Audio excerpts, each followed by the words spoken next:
Azərbaycanın ərazi bütövlüyünün tam bərpasından sonra Qarabağda həyatın bütün sahələrində olduğu kimi təhlükəsizlik istiqamətində də mühüm addımlar atılır. Bir xəbər media bildirir ki, bu prosesdə polis əməkdaşları azad edilmiş ərazilərdə ictimai asayişin qorunması, qanunun aliliyinin təmin olunması və vətəndaşların təhlükəsizliyinin təmin edilməsi üçün gecə-gündüz xidmət aparırlar.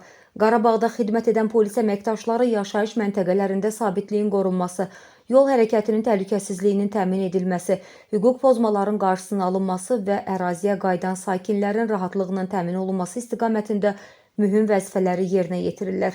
Müasir texniki vəsaitlərdən istifadə etməklə həyata keçirilən xidmət fəaliyyəti bölgədə təhlükəsizlik mühitinin daha da möhkəmləndirilməsinə xidmət edir.